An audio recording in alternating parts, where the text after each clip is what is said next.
আসসালামু আলাইকুম। কি অবস্থা তোমাদের সবার? আমি মোহাম্মদ ইকরাম হাসান, চট্টগ্রাম মেডিকেল কলেজ।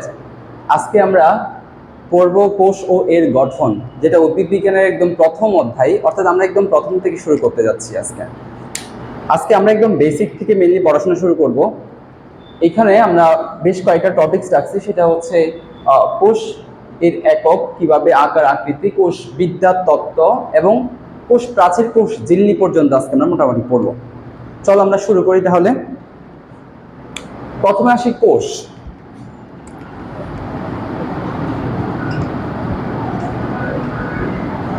এই কোষকে ইংলিশে বলা হয় সেল, যেটার বাংলা একটা নাম হচ্ছে প্রকোষ্ঠ।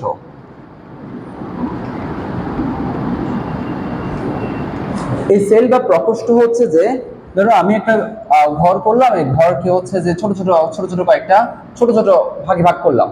এই যে ছোট ছোট কয়েকটা ভাগে ভাগ করছি, এই ছোট ছোট ঘরগুলোকে বলা হয় সেল বা প্রকোষ্ঠ। এই জিনিসটা সর্বপ্রথম আবিষ্কার করেন বিজ্ঞানী রবার্ট হুক।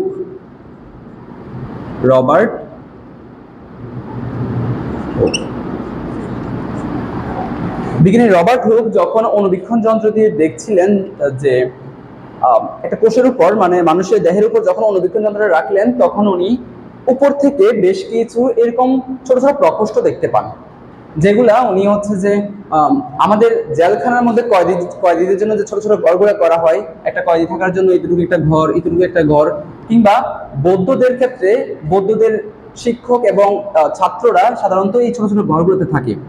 তখন ওই সময়ে এই ছোট ছোট ঘরগুলোকে সেল নামে ডাকা হতো।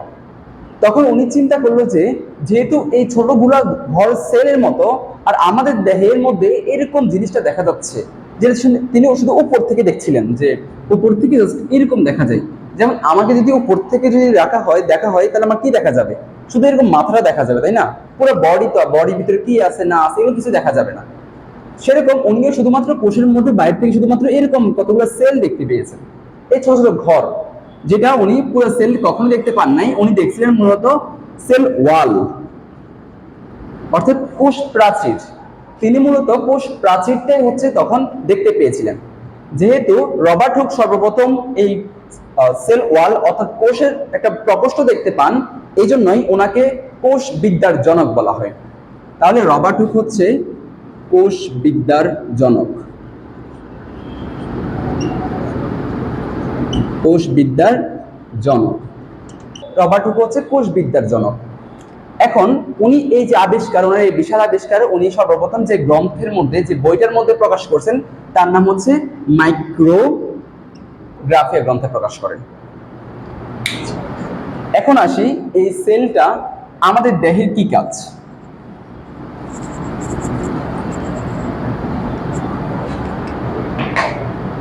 এই কোষ আমাদের দেহের গঠন ও কাজের একক।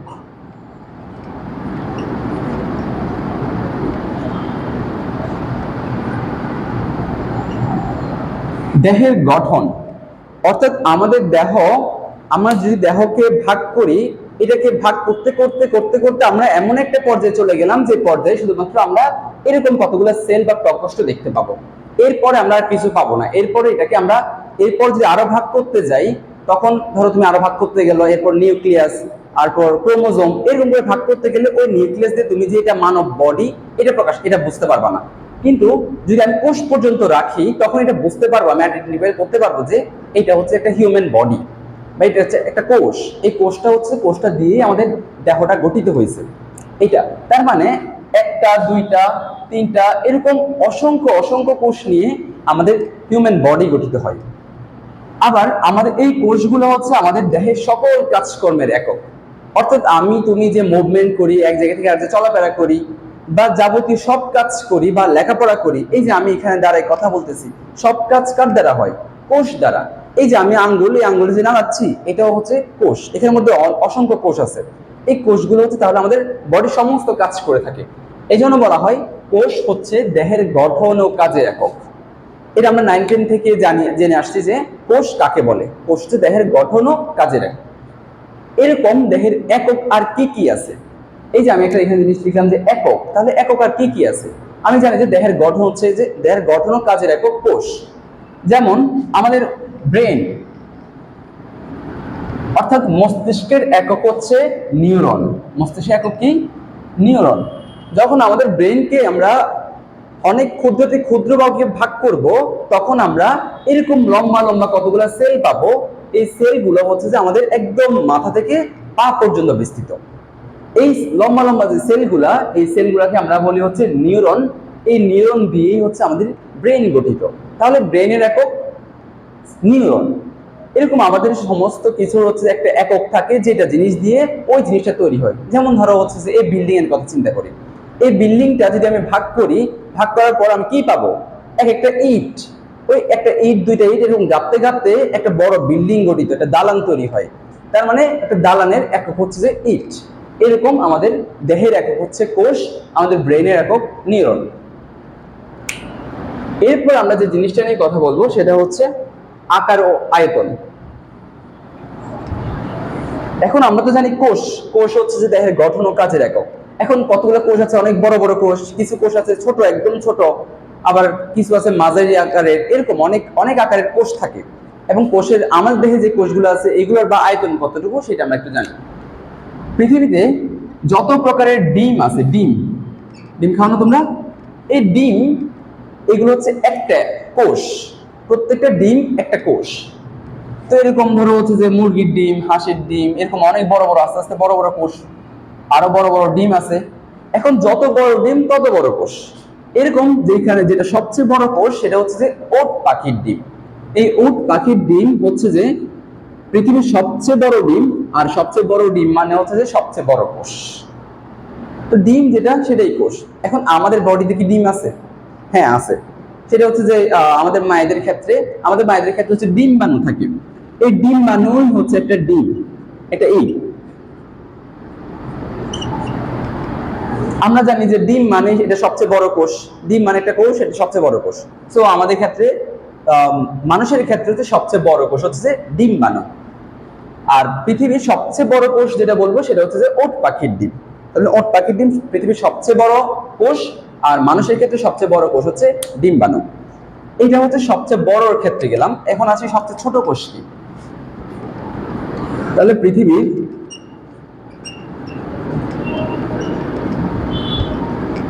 সবচেয়ে বড় কোষ ওট পাখির ডিম।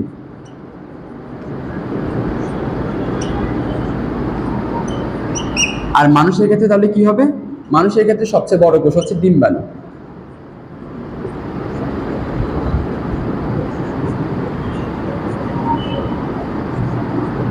সবচেয়ে বড় কোষ হচ্ছে যে ডিম্বাণু। আচ্ছা, এখন যদি আমি সবচেয়ে ছোটর দিকে যাই, যে সবচেয়ে ছোট কোষ তাহলে কি? পৃথিবীর ক্ষেত্রে সবচেয়ে ছোট কোষ হচ্ছে মাইক্রোপ্লাজমা নামক একটা ব্যাকটেরিয়া। আমরা জানি ব্যাকটেরিয়া হচ্ছে যে একদম অনেক আদি, অনেক অনেক আগের জিনিস। এই ব্যাকটেরিয়ার মধ্যে পৃথিবীর সবচেয়ে ছোট্ট ব্যাকটেরিয়া যেটা, সেটাও একটা কোষ। আমরা জানি ব্যাকটেরিয়া আদি কোষ, মানে এক কোষী বিশিষ্ট। সো ওই পুরো ব্যাকটেরিয়াটাই একটা কোষ। তো পৃথিবীর সবচেয়ে ছোট যে ব্যাকটেরিয়াটা মাইক্রোপ্লাজমা, যেটার আরেকটা নাম হচ্ছে পিপিএলও। পৃথিবীর সবচেয়ে ছোট কোষ, এখন আমরা বলবো ছোট কোষ। ছোট কোষ কি বললাম? মাইক্রোপ্লাজমা। মাইক্রোপ্লাজমা, এটা আরেকটার নাম হচ্ছে যে পিপিএলও। লিখি পিপিএলও। পিপিএলও মানে হচ্ছে যে প্লিউরো। প্লিউরো, পি মানে হচ্ছে নিউমোনিয়া, কারণ আমরা জানি নিউমোনিয়া পি দিয়ে শুরু হয়, নিউমোনিয়া। এল মানে হচ্ছে লাইক, আর এটা হচ্ছে যে ও মানে হচ্ছে যে অর্গানিজম। অর্গানিজম, অর্থাৎ এই যে ব্যাকটেরিয়াটা, এই ব্যাকটেরিয়াটা মূলত আমাদের নিউমোনিয়ার জন্য দায়ী। নিউমোনিয়া হয় সাধারণত এই ব্যাকটেরিয়াটা দ্বারা। আর এই ব্যাকটেরিয়াটা হচ্ছে পৃথিবীর সবচেয়ে ছোট কোষ। এখন আমরা পৃথিবীর সবচেয়ে বড় কোষও জানলাম, ছোট কোষও জানলাম, আবার মানুষের ক্ষেত্রে সবচেয়ে বড় কোষ জানছি। তাহলে মানুষের ক্ষেত্রে সবচেয়ে ছোট কোষ কোনটা? মানুষের ক্ষেত্রে সবচেয়ে ছোট কোষ হচ্ছে যে ছোট কোষ শুক্রাণু, মানে এর অপোজিটটা যেটা ছেলেদের ক্ষেত্রে থাকে। তার মানে মেয়েদের যে ডিম্বাণু এটা সবচেয়ে বড় কোষ, আবার মানুষ ছেলেদের ক্ষেত্রে যে সবচেয়ে বড়, ছেলেদের ক্ষেত্রে যেটা থাকে এটা হচ্ছে সবচেয়ে ছোট কোষ। তাহলে এটা জানলাম। এখন আমরা একটু আগে বললাম যে আমাদের যে মস্তিষ্কের যে এককটা আছে নিউরন, সেটা হচ্ছে যে একদম মাথা থেকে পা পর্যন্ত, তার মানে বিশাল বিশাল নিউরন থাকে। তাহলে নিউরন কি? নিউরন হচ্ছে যে এটা সবচেয়ে বড় কোষ না, মূলত এটা হচ্ছে সবচেয়ে লম্বা কোষ।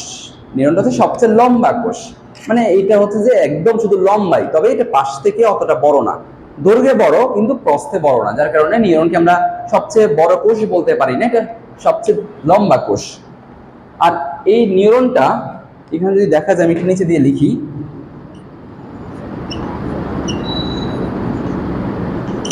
নিউরনের মধ্যে আবার মনে রাখবা তিনটা টাইপস থাকে, তিন ধরনের নিউরন থাকে আমাদের। একটা হচ্ছে যে সংবেদী নিউরন, একজন হচ্ছে মোটর নিউরন, আর একটা হচ্ছে মিশ্র নিউরন। সংবেদী, মোটর, মিশ্র জিনিসটা কি? সংবেদী মানে হচ্ছে যে যেটা হচ্ছে যে আমাদের এই যে হাতের মধ্যে ধরো একটা মশা কামড়াইছে, এখন এই হাতের যে একটা মশা কামড়াইছে, মশা যে বসছে, এই জিনিসটা আমাদের মাথায় চলে আসে।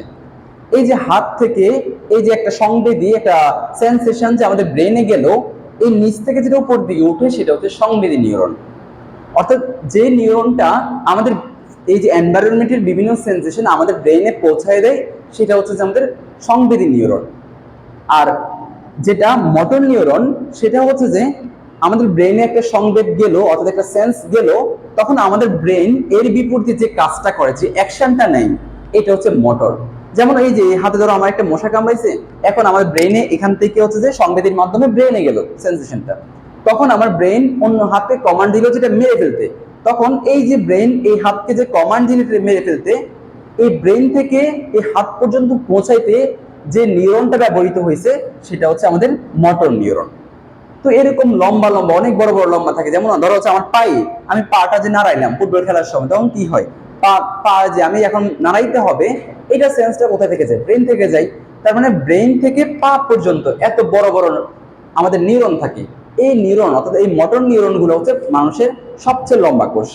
আর এটা নর্মালি হচ্ছে যে থাকে মানুষের যেটা সবচেয়ে লম্বা কোষ, এটা হচ্ছে 1.37 মিটার লম্বা। কত বললাম?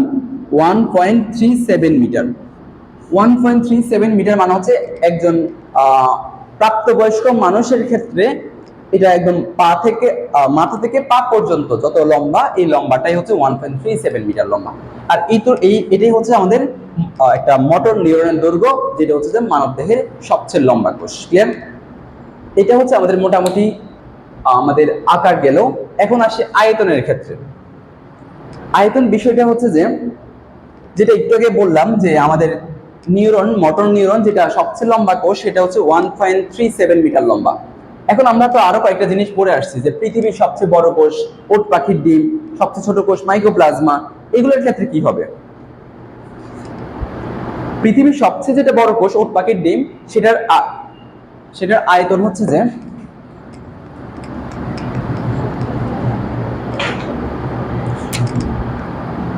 17 সেন্টিমিটার ইন্টু 12.5 সেন্টিমিটার।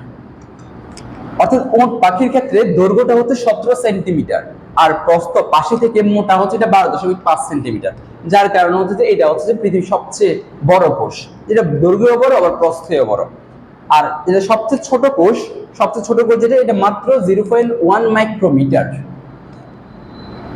0.1 মাইক্রোমিটার।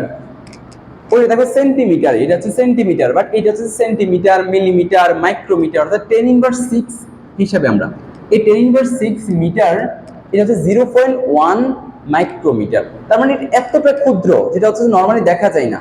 ধরো নর্মাল কোনো মাইক্রোস্কোপে দেখা যাবে না, এটা ধরো ইলেকট্রন মাইক্রোস্কোপে যখন আমরা এক্স-রে করব, তখন এই জিনিসটা নর্মালি দেখা যায়। এই জন্য এটা হচ্ছে যে একদম সবচেয়ে ছোট কোষ।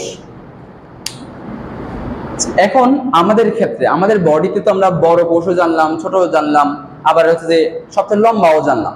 এখন আমাদের বডিতে তো আর কোষের অভাব নেই। আমাদের বডিতে নর্মালি প্রায় 100 ট্রিলিয়ন কোষ থাকে। 100 ট্রিলিয়ন, 100 ট্রিলিয়ন, যেটাকে যদি আমি সাইন্টিফিকলি প্রকাশ করি, সেটা হচ্ছে 10 to the power 14। 10 to the পাওয়ার 14টা আমাদের কোষ থাকে। এই এত কোষ, এই কোষগুলো তো অনেকগুলো আছে না, যে অ্যাভারেজ কোষ, মিডল পর্যায়ে, এই কোষগুলোর আকার কিংবা এই কোষগুলোর ওজন কতটুকু, সেটা আমরা একটু জেনে আসি। এই যে আমাদের নর্মালি এটা আমাদের তো শেষ, একটু যারা ক্লাস করতেছো সাথে সাথে ক্লাসের সাথে সাথে একটু নোট করে ফেলো, তাহলে দেখবে যে এটা আমার শোনা হলো আবার লেখা হলে তাহলে হচ্ছে যে এটা আমার মাথায় ভালো করে থাকবে। আর হচ্ছে যে একটা কাজ করে দিও, ক্লাসে এসে নোট যারা করতেছো তারা হচ্ছে আমাদের গ্রুপে, নিউরনের গ্রুপে এই যে নোটটা, তোমাদের নোটটা অবশ্যই শেয়ার করবা, তাহলে হচ্ছে যে অন্যরাও যারা ক্লাস করতে পারে নাই তারা হচ্ছে যে জিনিসটা দেখে হচ্ছে অনেক উপকৃত হবে আর কি। আচ্ছা আমরা চলো শুরু করি যে আমাদের মানুষের ক্ষেত্রে নর্মাল যে কোষগুলো আছে এই কোষগুলোর আকার কতটুকু। আমার একটা নর্মাল কোষের আকার হচ্ছে 10 মাইক্রোমিটার। 10 মাইক্রোমিটার। দেখো আমরা একটু আগে বলছি যে পৃথিবীর সবচেয়ে ছোট যে কোষটা এটা হচ্ছে 0.1 মাইক্রোমিটার। বাট আমাদের ক্ষেত্রে আমাদের কিন্তু কোষগুলো কিন্তু খুব ছোট, একদম ছোট ছোট কোষ, যেটা রবার্ট হুক মাত্র একটা কোষ প্রাচীর দেখছে, একটা সেল দেখছে, এত ছোট ছোট জিনিস। তো আমাদের নর্মাল যে কোষগুলো এগুলো আকার হচ্ছে যে 10 মাইক্রোমিটার। আর এর ওজন কতটুকু? ওজন হচ্ছে আরো কম, ওজন হচ্ছে 1 ন্যানোগ্রাম। 1 ন্যানোগ্রাম। এখন এই যে এককগুলো আমি কিভাবে বলতেছি, যে কতগুলো বললাম মাইক্রোগ্রাম, এবার বললাম ন্যানোগ্রাম। আসলে আমাদের হচ্ছে যে নর্মালি আমরা কি ধরি, মিটার ধরি। একটা হচ্ছে আমাদের এক দৈর্ঘ্যের একক কি, মিটার। তো এই মিটারকে যখন আমি হচ্ছে যে 10 ইনভার্স 3 করবো, 100 দ্বারা ভাগ করব, তখন সেটা হবে মিলিমিটার, সেটা হবে মিলিমিটার। আর এই যে একটা মিটারকে যদি আমি 10 ইনভার্স 6 করি, অর্থাৎ একের সাথে আরো 6টা শূন্য দিয়ে যদি ভাগ করি সেটা হবে আমাদের মাইক্রোমিটার। আর এই মাইক্রোমিটারকে এই 10 ইনভার্স 6 না করে যদি আমি 10 ইনভার্স 9 করি, মানে আরো 100 দ্বারা যদি আমি ভাগ করি এই মাইক্রোমিটারকে, তখন আমরা পাবো ন্যানোমিটার।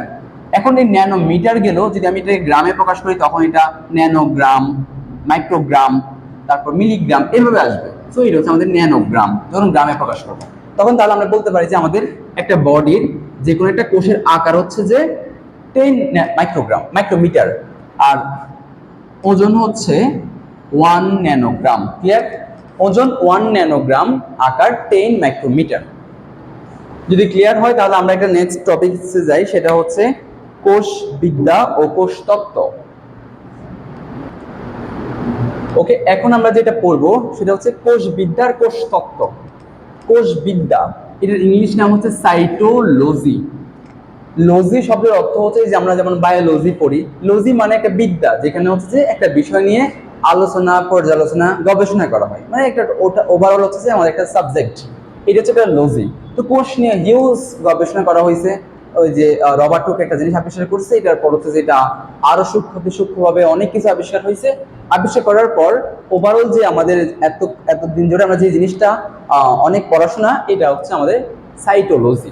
সাইটো শব্দের অর্থ সেল, সাইটো আসছে সেল থেকে, ওই যে একটু বললাম আমরা সেল মানে কোষ।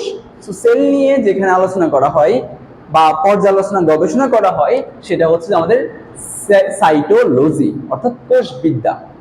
তাহলে বলো এবার সেল কে আবিষ্কার করছেন? এই যে আমরা সবাই জানি, প্রথমেই পড়ছি, সেল হচ্ছে রবার্ট হুক আবিষ্কার করছেন। তো রবার্ট হুক যেহেতু সেল আবিষ্কার করছেন, তাহলে এই সাইটোলজির জনক কি হবে? অবশ্যই রবার্ট হুক, কারণ উনিই তো প্রথমে এটা আবিষ্কার করছেন। এখন তাহলে আমরা বলতে পারি যে এই সাইটোলজির জনক বা কোষ বিদ্যার জনক হচ্ছে রবার্ট হুক। কোষ বিদ্যার জনক রবার্ট হুক। কিন্তু রবার্ট হুক তো আর পুরো কোষ আবিষ্কার করতে পারেনি। উনি তখন কি দেখছে? ওই কতগুলো সেল, কতগুলো প্রকোষ্ঠ দেখছে, তাই না? ওই প্রকোষ্ঠগুলোতে শুধুমাত্র কোষ প্রাচীর ছিল, মানে জাস্ট উনি বাইরের আবরণটা দেখতে পাইছে। তো বাইরের আবরণ দিয়ে তো আমার পুরো কোষ নিয়ে আরো তো আমরা অনেক কিছু জানি, কোষ নিয়ে অনেক কিছু বলতে পারবো, কোষের ভিতরে এইটা আছে, এটা আছে, এটা আছে, যেটা আমরা একটু পর পড়বো। তাহলে এত কিছু তো উনি আবিষ্কার করতে পারে নাই, উনি জাস্ট ধারণাটা দিছে যে এই ছোট ছোট ঘর আছে, প্রকোষ্ঠ আছে, যেগুলো দিয়ে আমাদের দেহ গঠিত হয়েছে, এইটাকে আমি নাম দিলাম কোষ। সো উনি হচ্ছে যে সাইটোলজির জনক। বাট যিনি এটাকে আরো সূক্ষ্মভাবে আবিষ্কার করছেন উনি হচ্ছে যে বিজ্ঞানী Carl P Swanson. Carl P Swanson. এই সোয়ানসন বিজ্ঞানী কোষকে আরো ভেঙে প্রোটোপ্লাজম, সাইটোপ্লাজম, নিউক্লিয়াসকে আরো ভেঙে অনেকগুলো অঙ্গাণু, সাইটোপ্লাজমকে ভেঙে আরো অনেকগুলো অঙ্গাণু, এত কিছু হচ্ছে উনি আবিষ্কার করছেন। এই জন্য ওনাকে বলা হয় আধুনিক কোষ বিদ্যার জনক। এটা খুবই আসে যে আধুনিক কোষ বিদ্যার জনক কে? Curl P Swanson. আবার কোষ বিদ্যার জনক কে? Robert Hooke. এই দুটো জিনিস যাতে তোমাদের কনফিউজ না হয়। যে জনক হচ্ছে রবার্ট হুক, ঠিক আছে, কিন্তু আধুনিক যেটি এটাকে আরো সূক্ষ্মভাবে বিশ্লেষণ করছেন তিনি হচ্ছে সোয়ানসন। তো আমাদের আধুনিক কোষবিদ্যার জনক আমরা বলবো বিজ্ঞানী সোয়ানসনকে। ক্লিয়ার? এটা হচ্ছে আমাদের কোষবিদ্যা। এখন আমরা যেটা নিয়ে কথা বলবো সেটা হচ্ছে কোষ তত্ত্ব। তত্ত্ব মানে হচ্ছে থিওরি। কোন একটা জিনিস নিয়ে যখন আমরা একটু পড়াশোনা করি সেটা হচ্ছে থিওরি, তত্ত্ব। সো যেহেতু আমরা কোষ নিয়ে পড়াশোনা করতেছি, এটা হচ্ছে সেল থিওরি। থিওরি মানে হচ্ছে যে এর আন্ডারে আমরা বেশ কিছু জিনিস পড়বো। যেমন আমরা কোষ নিয়ে জানলাম, কোষ কি আমরা প্রথমে পড়ছি, কোষ হচ্ছে দেহের গঠন ও কাজের একক। তার মানে এটা হচ্ছে যে গঠনের একক, কাজের একক, দুইটা জিনিসের একক। এখন যখন এটা নিয়ে আরো অনেক গবেষণা হয়েছে তখন এখান থেকে আরো এটার অনেক কিছু একক বের হয়ে আসছে। সেটা কি? সেটা হচ্ছে যে কোষ হচ্ছে জীবদেহের মৌলিক একক। মৌলিক একক মানে হচ্ছে যে জীবদেহ এটা দ্বারাই তৈরি হয়েছে, এটাই হচ্ছে যে জীবদেহের বেস। যেমন এই বিল্ডিং এর বেস কি? এই বিল্ডিং এর ফাউন্ডেশন, নিচে হচ্ছে ফাউন্ডেশন করার পর এরপরে একতলা, দোতলা, তিনতলা, এভাবে একটা পর একটা ফ্লোর তোলা হয়েছে। এরকম আমাদের জীবদেহটা হচ্ছে একটা ভ্রূণ থেকে আসছে। কি থেকে আসছে? একটা ভ্রূণ থেকে আসছে, যে ভ্রূণটা হচ্ছে একটা কোষ দিয়ে গঠিত। এই জন্য আমরা বলতে পারি যে কোষ তত্ত্বের মধ্যে যেটা প্রথমে উঠে আসছে সেটা হচ্ছে যে কোষ হচ্ছে জীবদেহের মৌলিক একক। নেক্সট যে জিনিসটা আসছে সেটা হচ্ছে যে বংশগতির একক। সেটা কেন? কারণ আমরা জানি হচ্ছে যে আমাদের কোষ নিয়ে যখন আমরা বিভাজন করব তখন আমাদের তিন ধরনের বিভাজন আমরা নরমালি পাই: অ্যামাইটোসিস, মাইটোসিস আর মিওসিস। অ্যামাইটোসিস, মাইটোসিস, এটা নিয়ে আমরা সেকেন্ড অর্ধে অনেক পড়াশোনা করবো, এখন জাস্ট একটু ধারণা দিই। মাইটোসিস আর এটা হচ্ছে মিওসিস। এ মানে নাই, বায়োলজিতে মনে রাখবা এ যেখানে থাকবে সেটা মানে নাই। কি নাই? এখানে কোনো মাইটোসিস হয় না, মাইটোসিস নাই এখানে। তার মানে এটা হচ্ছে যেহেতু মাইটোসিস নাই, মাইটোসিস নরমালি জানি আমরা এই দুইটা হচ্ছে আমাদের হিউম্যান বডিতে হয়, মাইটোসিস আর মায়োসিস। এই অ্যামাইটোসিস যেহেতু আমাদের বডিতে হয় না, অ্যামাইটোসিস আমাদের দেহে কোষে, দেহ কোষের ক্ষেত্রে হেল্প করে, আমাদের বডি গঠনে সাহায্য করে। তার মানে এটা হচ্ছে যে আদিম বৈশিষ্ট্য। এটা হচ্ছে ভাইরাস, ব্যাকটেরিয়া, বা ভাইরাস তো কোনো কোষই না, এই জন্য ওটাতে দরকার নেই। আমাদের ব্যাকটেরিয়া, ইস্ট, এগুলোর ক্ষেত্রে নর্মালি হচ্ছে যে অ্যামাইটোসিসটা হয়। এখন আমরা যে জিনিসটার কথা বলতে চাচ্ছিলাম সেটা হচ্ছে মাইটোসিস আর মিওসিস। মাইটোসিসটা লাগে হচ্ছে আমাদের দেহ কোষে আর মিওসিসটা লাগে হচ্ছে জনন কোষে। অর্থাৎ এই বাবা মায়ের যে শুক্রাণু ডিম্বাণু, অর্থাৎ আমরা একটু আগে পড়লাম যে ডিম্বাণু হচ্ছে আমাদের মানব দেহের সবচেয়ে বড় কোষ, আবার হচ্ছে শুক্রাণু হচ্ছে সবচেয়ে ছোট কোষ। এই বড় কোষ আর ছোট কোষ, বাবা মায়ের যে কোষগুলা, এই কোষগুলো ধরো হচ্ছে যে একটা শুক্রাণু হচ্ছে যে একটা এন, আবার একটা ডিম্বাণু আর একটা এন। এই একটা এন আর একটা এন যখন একসাথে হয়েছে তখন হচ্ছে যে আমাদের এই 2n অর্থাৎ ডিপ্লয়েড আমাদের ভ্রূণ গঠিত হয়েছে। তার মানে আমরা বলতেই পারি যে এই আমরা তো জানি যে এটা একটা কোষ, এইটাও একটা কোষ, দুইটা কোষ একসাথে যুক্ত হয়ে আরেকটা নতুন কোষ তৈরি করছে। এই নতুন কোষটা হচ্ছে আমি, তুমি, আমরা সবাই। তার মানে আমরা বলতে পারি যে এই কোষ থেকে হচ্ছে আমরা, বাবা থেকে আমরা, আবার দাদা থেকে বাবারা, এইভাবে বংশ পরম্পরায় আমরা আসতেছি। তার মানে এটা কিসের একক? বংশগতির একক। এটা হচ্ছে আমাদের সেল থিওরির দুইটা তত্ত্ব। আরো একটা তত্ত্ব আছে, সেটা হচ্ছে গাঠনিক, শারীরবৃত্তীয় ও সাংগঠনিক। গাঠনিক মানে হচ্ছে যেটা আমরা প্রথমে পড়ছিলাম, দেহের গঠন ও কাজের একক, ওখান থেকে আসছে। গাঠনিক, শারীরবৃত্তীয় মানে আমাদের বডিতে যে ফাংশন যতগুলো হয় এটা নিয়ে আমরা ইউজ করব আমাদের মানব শারীরতত্ত্ব, উদ্ভিদ শারীরতত্ত্ব, যে কাজগুলো আমাদের হয় সেই কাজগুলা। এবং সাংগঠনিক, ওভারঅল যত ধরনের হচ্ছে যে সাংগঠনিক যত কাজ করতে হয় একটার সাথে একটা রিলেটেড করে, সবকিছুর একক হচ্ছে আমাদের কোষ। এই সবগুলো নিয়েই যেখানে আলোচনা করা হয়েছে সেটা হচ্ছে সেল থিওরি। এখন আসি এটা কারা আবিষ্কার করছেন সেল থিওরিটা। এই সেল থিওরি বা কোষ তত্ত্ব এটা দিয়েছেন তিনজন বিজ্ঞানী। কয়জন বিজ্ঞানী? তিনজন হচ্ছে স্লেডেন, বিজ্ঞানী স্লেডেন, বিজ্ঞানী সোয়ান আর ভার্সু। তাহলে কোষ তত্ত্বের জনক হচ্ছে তিনজন: স্লেডেন, সোয়ান, ভার্সু। এটা একটু খেয়াল রাখবা। একটু আমরা পড়লাম হচ্ছে কোষবিদ্যা, জনক হচ্ছে যে দুইজন। নর্মাল কোষবিদ্যা জনক হচ্ছে যে রবার্ট হুক, আর আধুনিক কোষবিদ্যা জনক কার্ল পি সোয়ানসন। আবার কোষ তত্ত্বের জনক হচ্ছে তিনজন, স্লেডেন, সোয়ান, ভার্সো। ক্লিয়ার?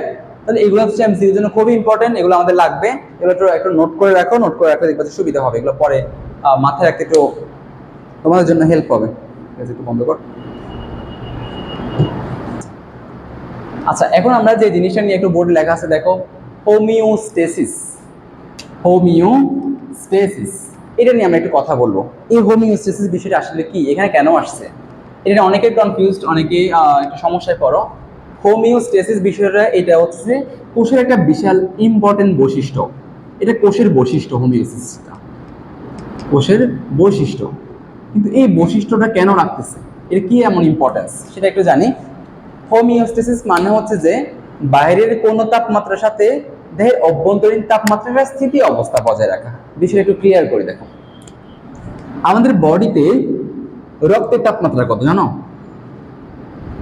আমাদের বডিতে রক্তের তাপমাত্রা হচ্ছে যে 36 থেকে 38 ডিগ্রি সেলসিয়াস তাপমাত্রা, 36 থেকে 38 ডিগ্রি সেলসিয়াস। দেখো আমাদের বডির তাপমাত্রা হচ্ছে অলওয়েজ 36 থেকে 38। আচ্ছা, তুমি জানো যে কক্ষ তাপমাত্রা কত? অর্থাৎ আমি যে একটা রুমে আছি, এই রুমের নর্মাল টেম্পারেচার কত থাকে? এটা হচ্ছে 25 ডিগ্রি সেলসিয়াস। তার মানে কক্ষ তাপমাত্রা বা রুম টেম্পারেচার হচ্ছে 25 ডিগ্রি সেলসিয়াস। তাপমাত্রা 25 ডিগ্রি সেলসিয়াস। আচ্ছা, তাহলে আমরা দুটো জিনিস জানলাম, একটা হচ্ছে আমাদের বডির তাপমাত্রা 36 থেকে 38, আবার একটা জানলাম যে কক্ষ তাপমাত্রা 25। তুমি একটু দেখো তো তোমার ফোনে এখন আজকের তাপমাত্রা কত? আমি একটু আগে দেখলাম যে তাপমাত্রা হচ্ছে যে কত, 31 ডিগ্রি সেলসিয়াস। তো 31 ডিগ্রি সেলসিয়াস দেখো, এটা হচ্ছে আমাদের এনভায়রনমেন্টের তাপমাত্রা। তাহলে আমরা তিনটা তাপমাত্রা দেখলাম, এটা হচ্ছে আমাদের পরিবেশের তাপমাত্রা, এটা হচ্ছে পরিবেশের, তারপর এটা হচ্ছে যে কক্ষ তাপমাত্রা নরমাল, যে কোনো একটা রুম টেম্পারেচার হচ্ছে normal room temperature 25 degree Celsius, বাড়তে পারে কমতেও পারে, ওঠানামা করে। আবার আমাদের বডি তাপমাত্রা হচ্ছে 36 থেকে 38 ডিগ্রি সেলসিয়াস। এখন একটু চিন্তা করো, এই যে কক্ষ তাপমাত্রা 25 ডিগ্রি বা পরিবেশে 31, যখন ভোর রাত হয় বা যখন একটু শীত লাগে আমাদের, তখন তাপমাত্রা কত থাকে? তাহলে হচ্ছে 24 বা 25 এইখানে নেমে আসে। এখন 31 আছে, তখন 25 হয়ে গেছে। তার মানে কি হলো, ওঠানামা করলো। এখন পরিবেশে ধরো তাপমাত্রা ওঠানামা করছে, এই জন্য কি আমার বডির ভিতরে যে তাপমাত্রা বা রক্তে যে তাপমাত্রা, এটাও কি ওঠানামা করবে? ধরো এখন তোমার এই যে 31-এর জন্য তোমার তাপমাত্রা হচ্ছে ধরো 36, আবার যখন 25 হয়ে যায় তখন তোমার তাপমাত্রা কি 30-এ চলে আসে? এরকম কি কখনো হয়? যদি এরকম হইতো, আমাদের বডি আর কোনো কাজই করতে পারতো না, আমরা হচ্ছে যে জায়গায় ডেথ, মানে মারা যাইতাম, আমরা থাকতাম না। এই জন্য আমাদের বডিতে সকল কাজ সঠিকভাবে করার জন্য আমাদের বডি একটা ইম্পর্টেন্স হচ্ছে যে এটা তাপমাত্রা সবসময় কনস্ট্যান্ট থাকতে হবে, মানে তাপমাত্রা এই 36 থেকে 38-এর মধ্যেই থাকতে হবে। এই জন্য এটাই হচ্ছে আমাদের কোষের একটা স্পেশালিটি, যে পরিবেশের তাপমাত্রা যাই হোক না কেন, পরিবেশের তাপমাত্রা 31 হোক কিংবা 25 হোক, এটা সবসময় 36 থেকে 38 তাপমাত্রা মেনটেন করে। অর্থাৎ পরিবেশের তাপমাত্রা ওঠানামা করলেও অভ্যন্তরীণ স্থিতি বজায় রাখে, অভ্যন্তরীণ স্থিতি সবসময় এরকম একটা কনস্ট্যান্ট মান ধরে রাখে। এটাকে আমরা বলবো হোমিওস্টেসিস। কি বলবো? হোমিওস্টেসিস। সো ওকে, এখন আমরা যে জিনিসটা নিয়ে পড়বো সেটা হচ্ছে কোষের প্রকারভেদ। এই যে আমরা একটা কোষ জানলাম, এটা হচ্ছে আমাদের দেহে থাকে। আমাদের দেহে তো আর এক ধরনের কোষ থাকে না, তাই না? অনেক ধরনের, অনেক রকমের কোষ থাকে। আবার এই কোষ হচ্ছে যে তোমার উদ্ভিদও থাকতে পারে, আবার আমাদের ক্ষেত্রে থাকতে পারে। আমাদের আর ওদের তো সেম না, মানে কোষ ঠিক আছে সবার গঠনের একক, কিন্তু এই কোষটা আবার ভিন্ন ক্ষেত্রে ভিন্ন ভিন্ন হতে পারে। এখন এই ভিন্নটা কেমন সেটা আমরা এই মোটামুটি একটা স্লাইডের মধ্যে সবগুলা শেষ করার চেষ্টা করবো, যাতে একটার মধ্যে নিয়ে আসছে তোমাদের জন্য একটু বুঝতে সুবিধা হয়। একটু দেখো, প্রথমটা হচ্ছে কাজের ভিত্তিতে। এটা হচ্ছে শারীরবৃত্তীয় যে কাজ, ওই যে একটু আগে বললাম শারীরবৃত্তীয়, অর্থাৎ আমাদের শরীরে যে ফাংশনটা হয়, যে কাজটা করে। যেমন ধরো আমরা যে খাবার খাই মুখ দিয়ে, এই খাবারটা মুখ থেকে শুরু করে পায়ু পর্যন্ত যাওয়ার সময় যে বিশাল কাজকর্মগুলো করে, আমাদের শক্তি যোগায়, পরিপাক হয়, শোষণ হয়, এই সব কিছু হচ্ছে যে পৌষ্টিক তন্ত্র। তার মানে এটা হচ্ছে আমাদের বডি একটা কাজ, তন্ত্রের কাজ এটা। আবার আমাদের রক্ত, এই রক্ত পুরো বডিতে সার্কুলেট হয়, সংবহন হয়, এটা হচ্ছে রক্ত সংবহন তন্ত্র। তো এরকম আমাদের বডিতে ভিন্ন ভিন্ন কাজ হয়। এই কাজের ভিত্তিতে আমরা এটা কোষকে আবার দুই ভাগে ভাগ করব। একটা হচ্ছে দেহকোষ আর একটা হচ্ছে জনন কোষ। দেহকোষ আমরা মোটামুটি সবাই জানি। দেহকোষ মানে হচ্ছে যে আমরা ছোট্টবেলায় ভ্রূণ ছিলাম, একটা ভ্রূণ থেকে আমাদের তৈরি, এরপর একটা থেকে দুইটা, দুটা থেকে চারটা, আটটা, 16টা, 32টা, এভাবে একবার পর এক কোষ বিভাজন হতে হতে আজকের আমি, আজকের তুমি, আমরা সবাই হয়েছি, তাই না? তার মানে এই দেহকোষের কাজই হচ্ছে দেহ গঠন করা। ঠিক আছে, দেহ গঠন করা অর্থাৎ আমাদের বডি থেকে ছোট্ট থেকে আমরা বড় করতেছে, এটা হচ্ছে দেহ গঠন। আবার ধরো উদ্ভিদের ক্ষেত্রে মূল তৈরি, গাছের শাখা প্রশাখা ছোট থেকে এটা বড় বড় হচ্ছে, উপরের দিকে বাড়তেছে, আবার নিচের দিকেও গভীরে যাচ্ছে গাছ, শেকড় থেকে শিখরে, এরকম আর কি। তো এই যে নিচ থেকে উপরের দিকে বড় হচ্ছে, এই জিনিস হচ্ছে কাজ, কার কাজ? দেহকোষের কাজ। এখন দেহকোষটা আমাদের ক্ষেত্রে কেমন? আমাদের দেহকোষটা হচ্ছে ডিপ্লয়েড, 2n, অর্থাৎ আমাদের এখানে হচ্ছে যে আমরা আমাদের প্রত্যেকটা যে ক্রোমোজোম গুলা, এই ক্রোমোজোম গুলা জোড়ায় জোড়ায় থাকে। ধরো হচ্ছে আমাদের মোট টোটাল 23 জোড়া ক্রোমোজোম থাকে। এই 23 জোড়া বা 23কে আমরা বলবো n, যেহেতু জোড়া এই জন্য 2, এই জন্য 2n, আমাদের ক্রোমোজোম হচ্ছে 2n, যেটা একটা আসে বাবা থেকে, একটা আসে মা থেকে, যার কারণে বাবা থেকে একটা হ্যাপ্লয়েড, মা থেকে একটা হ্যাপ্লয়েড, একটা শুক্রাণু, একটা ডিম্বাণু, দুটো একসাথে যুক্ত হয়ে আমাদের আজকে 2n, অর্থাৎ এই ডিপ্লয়েড প্রাণী আমরা আসছি। এই জন্য এই জিনিসটা, এটা হচ্ছে যে আমাদের দেহকোষ। আবার দেহকোষের একটু আগে বললাম যে যার মাধ্যমে আমরা আসছি, এই 2nটা আসছে, সেটা হচ্ছে একটা n আর একটা n থেকে, অর্থাৎ একটা শুক্রাণু আর একটা ডিম্বাণু থেকে। তাহলে জনন কোষ কি? তাহলে জনন কোষ হচ্ছে যে শুক্রাণু, শুক্রাশয় আর ডিম্বাশয়। ডিম্বাশয়, শুক্রাশয় হচ্ছে একটা n, ডিম্বাশয় একটা n। যদি আমাদের দেহ হয় 2n, তাহলে এখানে একটা n, এখানে একটা n, এই n গুলো দিয়ে আমাদের জনন কোষ গঠিত হয়।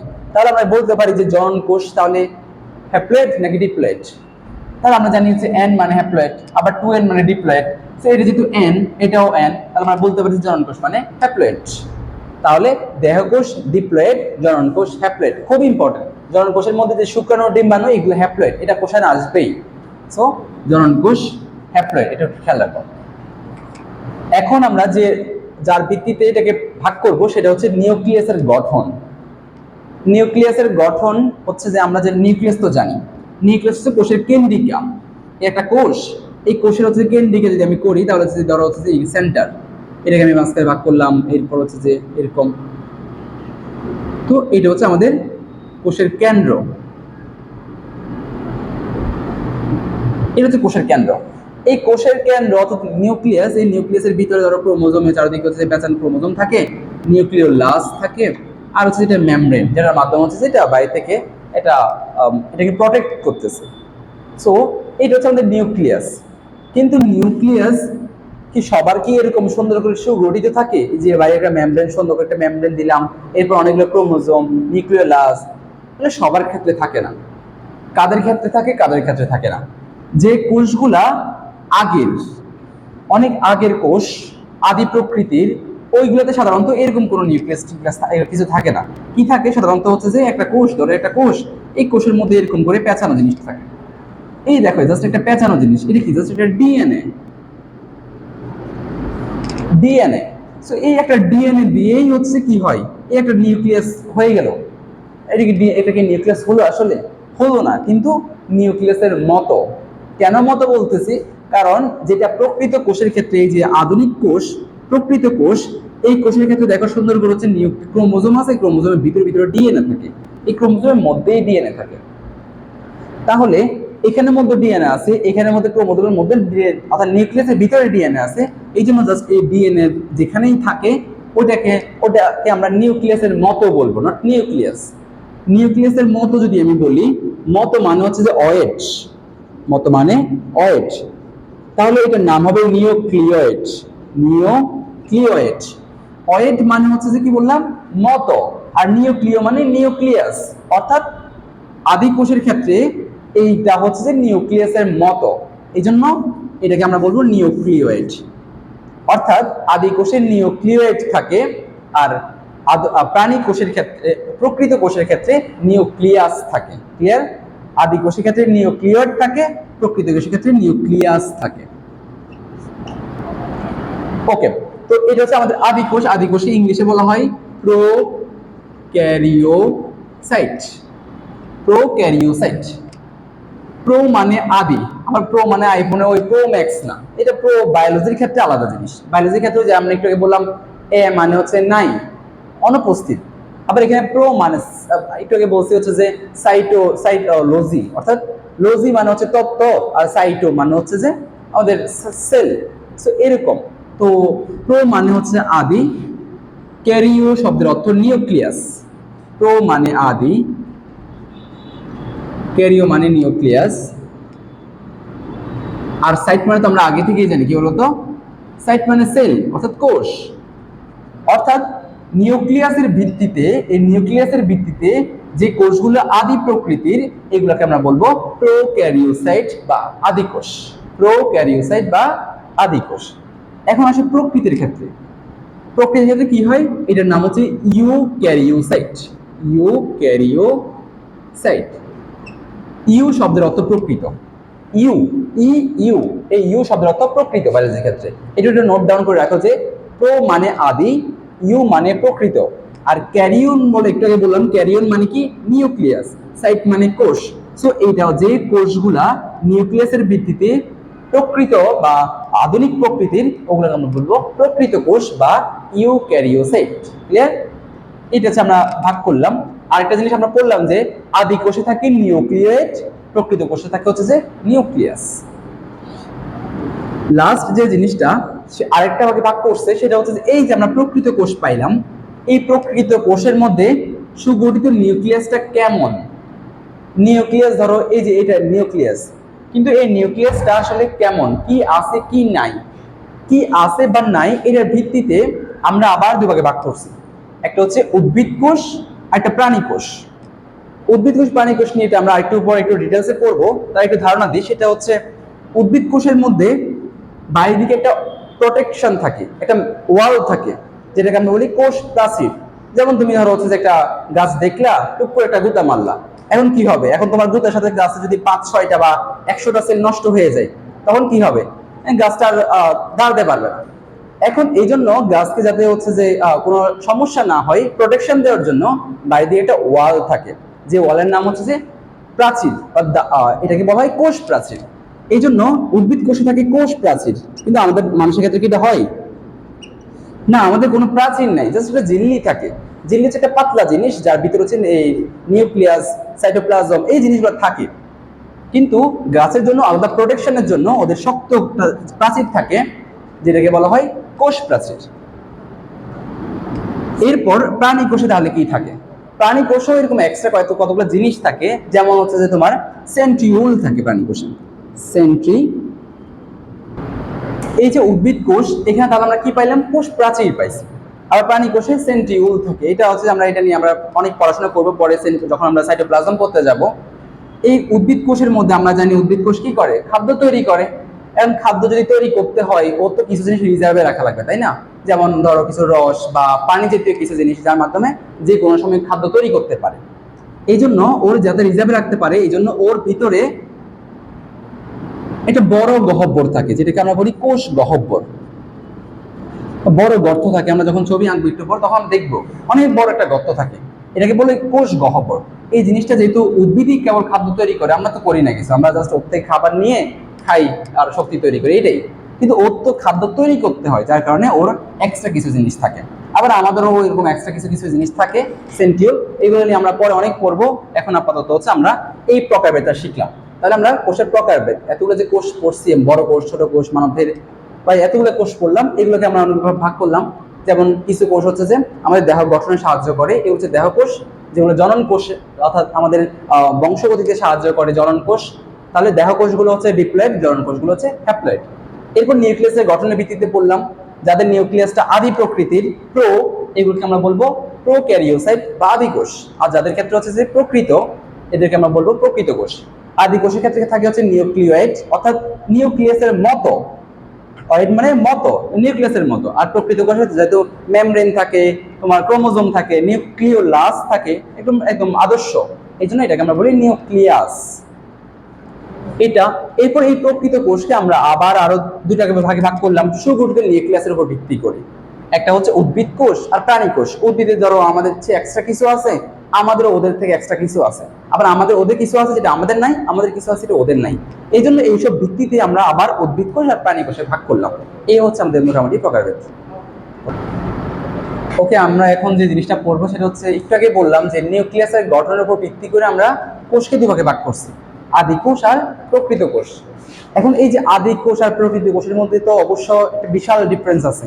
আদি কোষ যেটা হচ্ছে একদম আদি প্রকৃতির, ওই যে এককোষী ব্যাকটেরিয়া থেকে শুরু করে আর আজকের আমরা মানুষ গাছ এত প্রকৃত কোষ যে এটা কনভার্ট হয়েছে, এই দুটোর মধ্যে আসলে কি পার্থক্য আছে, কি ডিফারেন্স আছে সেই জিনিসটা আমরা এখানে একটু জানি। চলো, নিউক্লিয়াস একটু আগে আমি দেখাইছি যে নিউক্লিয়াস হচ্ছে আদি কোষে জাস্ট একটা ডিএনএ থাকে, লম্বা ডিএনএ থাকে, যেটা নিউক্লিয়াস না কিন্তু নিউক্লিয়াসের মতো।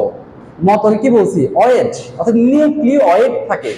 বাট আমাদের প্রকৃত কোষের ক্ষেত্রে এটা সুগঠিত নিউক্লিয়াস থাকে। তাহলে আমরা বলতে পারি যে আদি কোষের নিউক্লিয়াসটা সুগঠিত নয়, কিন্তু প্রকৃত কোষে সুগঠিত। আদি কোষে যে সুগঠিত না, তার পরিবর্তে কি থাকে, তার পরিবর্তে থাকে নিউক্লিওয়েড। এটা একটু নোট করে রাখো, নিউক্লিওয়েড থাকে। আর প্রকৃত কোষের ক্ষেত্রে থাকে সুগঠিত নিউক্লিয়াস,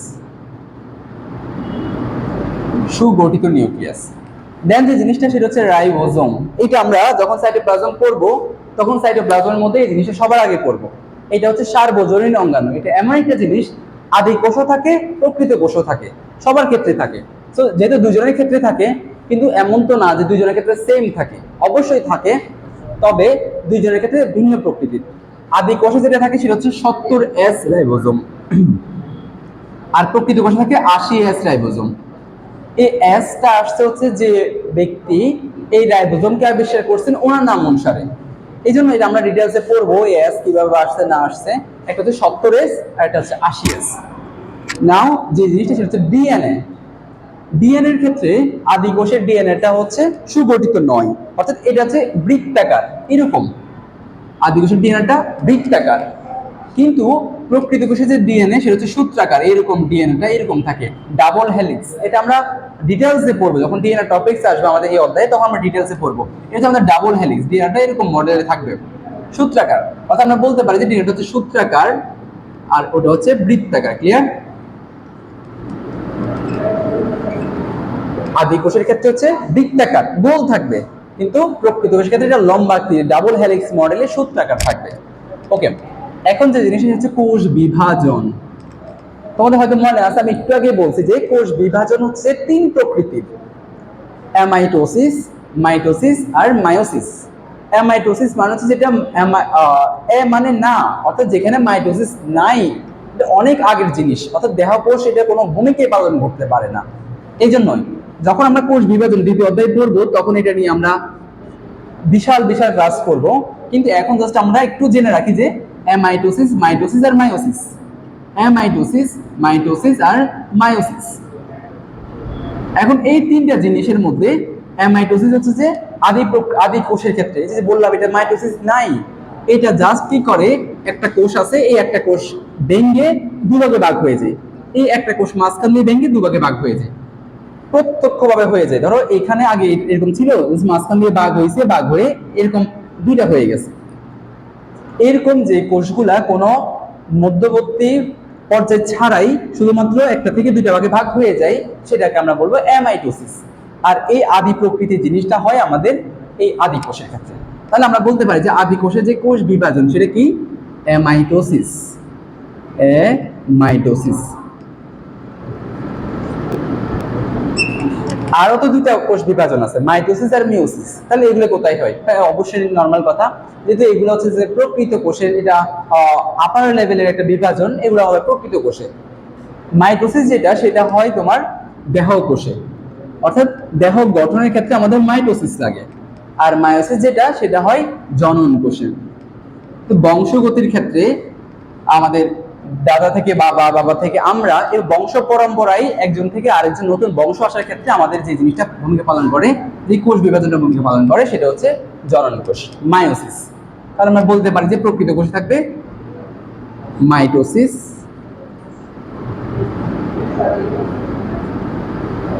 অ্যান্ড মায়োসিস, মাইটোসিস আর মায়োসিস, আর আদি কোষে থাকবে অ্যামাইটোসিস।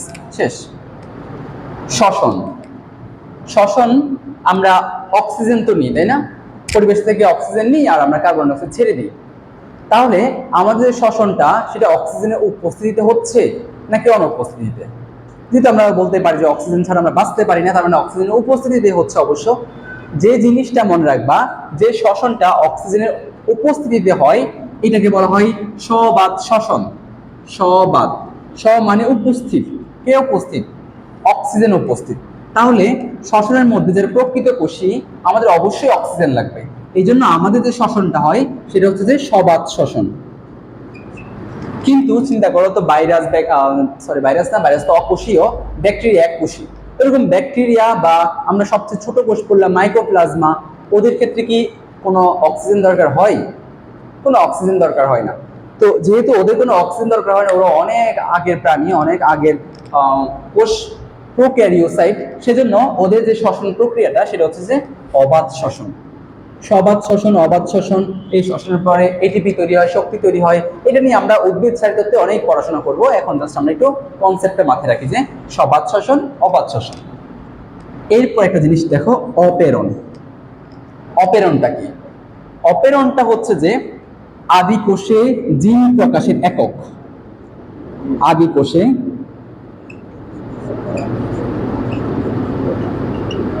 জিন প্রকাশের একক। তোমরা হয়তো অনেকেই জিন জানো, এটা আবার ওই জিন, জিনভূত না, আবার এটা হচ্ছে জিন, এটা ডিএনএর একটা পার্ট, যার মাধ্যমে হচ্ছে আমাদের একটা বংশ পরম্পরায় দাদার বৈশিষ্ট্য, যেটা চুল, হাত পা দেখতে কেমন, উচ্চতা কেমন, হাইট কেমন, এই যেমন আমি দেখতে আমার বাবার মতো, আবার আমি আমার মার মতো কিছু জিনিস পাইছি, যেমন কি আমার চুল এরকম, অথবা আমার স্কিন এরকম, অথবা হচ্ছে আমার উচ্চতা, কেউ হচ্ছে যে বাবা লম্বা, ছেলেও লম্বা হয়। তার মানে এই যে বৈশিষ্ট্যগুলা, এই বৈশিষ্ট্যগুলো আসে কোত্থেকে, কার মাধ্যমে? জিনের মাধ্যমে। অর্থাৎ এই জিনটা হচ্ছে ডিএনএর একটা পার্ট, তার মানে ডিএনএর মাধ্যমে আসে। এই যে ডিএনএ, এই ডিএনএটা আদি কোষেও তো থাকবে অবশ্যই, কারণ আদি কোষে তো ওই একটা ব্যাকটেরিয়া থেকে এর ব্যাকটেরিয়া বাচ্চা কাচ্চা হবে না, অনেকগুলো বাচ্চা কাচ্চা হবে। ওগুলো তো কার মতো? ওই বাবা ব্যাকটেরিয়ার মতো, তাই না? তো এরকম যে আদি কোষের ক্ষেত্রে যে ব্যাকটেরিয়ার গুলো, যে জিনগুলো আছে, এগুলোর একটা প্রকাশে একটা একক থাকে। এই এককটা হচ্ছে যে অপেরণ। তাহলে আমরা বলতে পারি যে অপেরণ কার থাকে? অবশ্যই আদি কোষে, কারণ অপেরণ মানে আদি কোষে জিন প্রকাশের একক।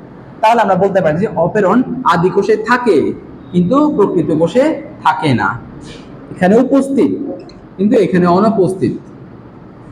ক্লিয়ার? সবশেষে আমরা যে জিনিসটা পড়বো সেটা হচ্ছে উদাহরণ, যে আসলে কারা আদি কোষী আর কারা প্রকৃত কোষী। আদি কোষী আর প্রকৃত কোষী, এই জিনিসটা আমরা এর মধ্যে অনেকবার শুনে ফেলছি, এটা আমরা অনেক জানি। আদি কোষ মানেই ব্যাকটেরিয়া, সো আদি কোষী মানে হচ্ছে যে ব্যাকটেরিয়া। আর ব্যাকটেরিয়ার মধ্যে আরো অনেক কিছুই আছে, যেমন ধরো সবচেয়ে ছোট ব্যাকটেরিয়াটাকে বললাম মাইক্রোপ্লাজমা বা পিপিএলও। তার মানে মাইক্রোপ্লাজমা আমাদের এখানে অন্তর্ভুক্ত হতে পারে, পোষণ করতে পারে। মাইক্রোপ্লাজমা, প্লাজমা, অথবা পিপিএলও আসতে পারে, পিপিএলও। এরকম আরো অনেক টাইপসের হতে পারে, যেমন ধরো তোমার সায়ানোব্যাকটেরিয়া, যেটা নীলাভ সবুজ শৈবাল আমাদের, এই সায়ানোব্যাকটেরিয়াও কিন্তু আমাদের এখানে অন্তর্ভুক্ত। একটু লিখে রাখো, নোট ডাউন করে রাখো, সায়ানোব্যাকটেরিয়া। এটার আরেকটা নাম কি? এটাও আসতে পারে, আরেকটা নাম হচ্ছে যে নীলাভ সবুজ শৈবাল। সবুজ শৈবাল। তার মানে এই যে জিনিসগুলো, এইগুলো হচ্ছে আমাদের আদি কোষী, যার মধ্যে হচ্ছে যে নিউক্লিয়েট থাকে, সত্তরেস, বৃত্তাকার ডিএনএ, অ্যামাইটোসিস হয়, অবাধ শ্বসন হয়, তারপর হচ্ছে অপেরণ থাকে। এটা হচ্ছে যে এগুলো হচ্ছে তার উদাহরণ। এখন প্রকৃত কোষকে, প্রকৃত কোষ আমি, তুমি, আমরা সবাই, যে আশেপাশে যা যা দেখি সবাই প্রকৃত কোষী। যেমন হচ্ছে উদ্ভিদ, প্রাণী, যত ধরনের উদ্ভিদ আছে, যত ধরনের প্রাণী আছে, এটা তো আমরা জানি। আরো কি কি থাকতে পারে? এইখানে জাস্ট ব্যাকটেরিয়া বললাম, তার হচ্ছে যে ছত্রাক, শৈবাল, তারপর এরপর নগ্নবীজী উদ্ভিদ, আবৃতবীজী উদ্ভিদ, এবং উদ্ভিদে যত টাইপস আছে সবাই। আবার আমাদের প্রাণীর মধ্যে যত টাইপস আছে, গরু, ছাগল থেকে শুরু করে আজকে আমরা মানুষ পর্যন্ত, সবাই হচ্ছে যে আমরা সবাই প্রকৃত কোষী। উদ্ভিদ, প্রাণী, সবাই আমরা প্রকৃত কোষী। তাহলে আশা করি ক্লিয়ার যে আদি কোষের মধ্যে কি কি বৈশিষ্ট্য থাকে প্রকৃত কোষের মধ্যে কি কি বৈশিষ্ট্য থাকে, আর আদি কোষের কারা কারা কারা আদি কোষী, কারা কারা প্রকৃত কোষী। ওকে,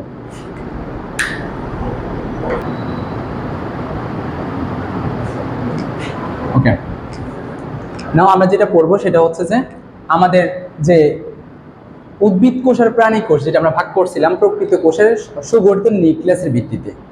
তো আমরা এখন যেটা পড়বো সেটা হচ্ছে উদ্ভিদ কোষ। তো উদ্ভিদ কোষের মধ্যে আমাদের সবচেয়ে ইম্পর্টেন্ট যে জিনিসটা ছিল সেটা হচ্ছে যে ওর বাইরে একটা প্রাচীর থাকে। এই যে আমি কালো করে যে জিনিসটা ইন্ডিকেট করলাম, এই যে এটা হচ্ছে ওর প্রাচীর, সেল ওয়াল, কোষ প্রাচীর।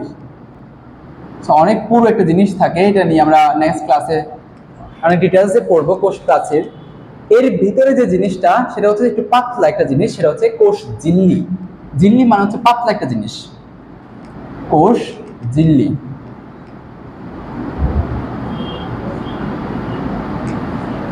এই কোষ ঝিল্লির ভিতরে এর আরেকটা যে অনন্য বৈশিষ্ট্য সেটা হচ্ছে যে ওর এই যে কোষ গহ্বর, যেটা হচ্ছে ওর গহ্বর। এই গহ্বরের ভিতরে অনেক ধরনের রস বা পানি জাতীয় জিনিস থাকে, ও জমা করে রাখে, রিজার্ভে রাখে। যখন খাবার তৈরি হয় অনেক সময় পানি নাও পাইতে পারে, তখন এগুলো দিয়ে হচ্ছে ও কাজ করে, খাদ্য তৈরি করে।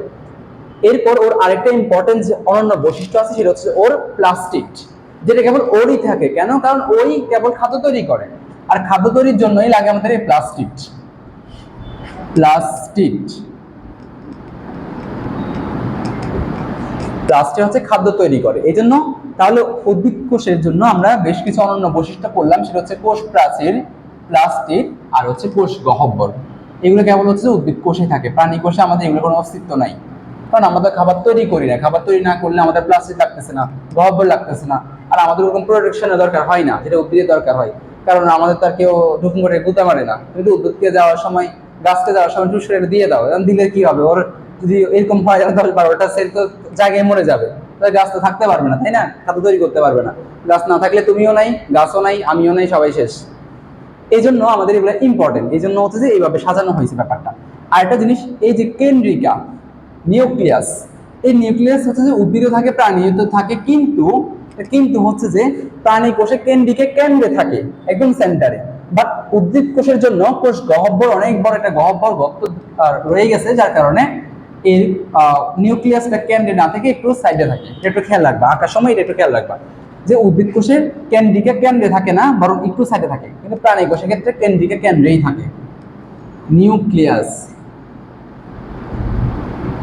নিউক্লিয়াসের মধ্যে আবার বেশ কিছু জিনিস আছে, দেখো এই যে জিনিসটা বাইরে যে প্রোটেকশন দিলাম, এটা হচ্ছে মেমব্রেন, নিউক্লিয়ার মেমব্রেন মানে নিউক্লিয়ার আবরণ। এরপর ভিতরে দেখো নীল কালার আমি একটা জিনিস আইডেন্টিফাই করলাম, সেটা হচ্ছে নিউক্লিওলাস। চারিদিকে কতগুলো পেঁচানো সুতার মতো একটা জিনিস দেখতে পাচ্ছ, এগুলো হচ্ছে ক্রোমোজোম, সবাই আমরা চিনি।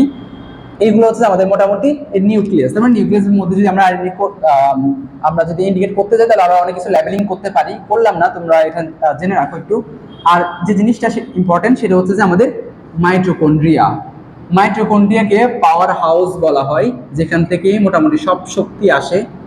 তুমি যে হাঁটতে পারি, চলাচল করতে পারি, বা যতই কাজ করি, এই কাজের শক্তিগুলো আসে হচ্ছে আমাদের এই মাইটোকন্ড্রিয়া থেকে। এই মাইটোকন্ড্রিয়া থেকে আমরা ডিটেলস ক্লাস করব, তখন আমরা জানবো। এখন জাস্ট চিনে রাখো যে এটা হচ্ছে মাইটোকন্ড্রিয়া, ঠিক আছে? এরপর আরো কয়েকটা জিনিস আরো আছে, দেখো এরপর নিচে যে জিনিসটা আছে সেটা হচ্ছে এন্ডোপ্লাজমিক রেটিকুলাম। কি বলছি? Endoplasmic reticulum. এখন এই এন্ডোপ্লাজমিক রেটিকুলাম মানে হচ্ছে সুতার মতো একটা জিনিস। এই সুতার মতো জিনিস হচ্ছে দুই ধরনের হতে পারে, মসৃণও হতে পারে, অমসৃণও হতে পারে। মসৃণ হলে এটা নতুন একটা নাম ধারণ করে, যেটার নাম হচ্ছে দেখো এইরকম, এই যে মসৃণ, এর ভিতরে কোনো কিছু দানা টানা কিছু নাই, দেখো। আর এটা হচ্ছে অমসৃণ, দেখো কতগুলো দানা আছে, এই দানাগুলো মূলত রাইবোজোম। এই রাইবোজোম থাকার কারণে এটা হচ্ছে এন্ডোপ্লাজমিক রেটিকুলাম। আর যেখানে কোনো দানা থাকে না, রাইবোজোম থাকে না, সেটা হচ্ছে মসৃণ এন্ডোপ্লাজমিক রেটিকুলাম, হচ্ছে গোলগি বডি। এই হচ্ছে আমাদের মোটামুটি উদ্ভিদ কোষের অনন্য বৈশিষ্ট্য হচ্ছে এগুলাই, যে কোষ গহ্বর থাকবে, বাইরে একটা শক্ত প্রাচীর থাকবে, নিউক্লিয়াসটা একটু সাইডে থাকবে, আর প্লাস্টিড থাকবে, এই জিনিসগুলো। ওকে, আর এর সাথে যদি আমরা প্রাণী কোষে তুলনা করতে যাই, তখন কিন্তু আমাদের এই জিনিসগুলো থাকবে না। যদি তোমরা চাও তাহলে আমরা এই জিনিসটা একটু দেখাবো। আর হচ্ছে যে এই হচ্ছে আমাদের মোটামুটি উদ্ভিদ কোষ। তোমরা ফিগার আঁকার পর অবশ্যই ফিগারের নিচে লিখবা যে ফিগ, সে উদ্ভিদ কোষ হোক তাহলে উদ্ভিদ কোষ লিখবা, প্রাণী কোষ হলে মানে লেবেলিং করার পর অবশ্যই নিচে অবশ্যই লিখবা যে এটা উদ্ভিদ কোষ নাকি প্রাণী কোষ বা কিসের ছবি আঁকছো তুমি। আসলে বায়োলজিতে ফিগার মাস্ট আঁকতে হবে, আঁকলে নাম্বার অনেক অনেক বেড়ে যাবে। এই জন্য বায়োলজিতে ছবি, চিত্রের গুরুত্ব অপরিসীম, চিত্রের গুরুত্ব আসলে অপরিসীম। এই জন্য অবশ্যই আঁকবা। একটু দেখে নাও তোমরা, অবশ্যই খাতায়ও নোট ডাউন করবে, এটা সুন্দর করে একটা চিত্র আঁকবা। ওকে ওকে, এখন আমরা যে জিনিসটা পড়বো সেটা হচ্ছে কোষ প্রাচীর। তোমরা শুরু থেকে আমরা সেল ওয়াল, বাইরের দিকে একটা আবরণ, যে জিনিস বিজ্ঞানী রবার্ট হুক কোষ আবিষ্কার করার সময় মূলত এটাই আবিষ্কার করছেন। তবে উনি যে সেল বা প্রকোষ্ঠগুলো দেখছেন, যার নাম অনুসারে উনি কয়েদি দিয়ে যে জেলখানার প্রকোষ্ঠ অনুসারে সেল নামকরণ করছেন, ওই সেল মতো উনি এই বাইরের উপরে প্রাচীরটা দেখছেন। এই যে এরকম আবরণ, উনি উপর থেকে দেখার সময় জাস্ট এরকম আবরণ কতগুলো দেখছেন। এগুলো দেখতে অনেকটা দেখো এই যে সেলের মতো প্রকোষ্ঠের মতো দেখাচ্ছে না, এই জন্য উনি এটাকে কোষ আবিষ্কার করছেন। তার মানে বিজ্ঞানী রবার্ট হুক মূলত কোষ প্রাচীর আবিষ্কার করছেন। ওকে, আচ্ছা, এখন এই কোষ প্রাচীর শুধু তো আমরা জানি যে উদ্ভিদ কোষে থাকে, প্রাণী কোষে থাকে না, এটা আমরা আগে থেকেই জানি। কিন্তু এই কোষ প্রাচীর আর কার কাছে থাকে? তোমরা হয়তো জানো যে কোষ প্রাচীর উদ্ভিদ কোষের সাথে সাথেও ছত্রাক এবং ব্যাকটেরিয়ার মধ্যেও কোষ প্রাচীর থাকে। ছত্রাক এবং ব্যাকটেরিয়ার মধ্যেও কোষ প্রাচীর থাকে, কারণ ওরা হচ্ছে অনেক আগের প্রাণী এবং ওদের একটা প্রোটেকশনের দরকার হয় আলাদা একটা প্রোটেকশনের দরকার হয়, যেমন ওদেরও একটা প্রাচীর গঠন করে ওরা। তো ছত্রাকের যে কোষ প্রাচীরটা, এটার নাম হচ্ছে কাইটিন। এটার নাম কি?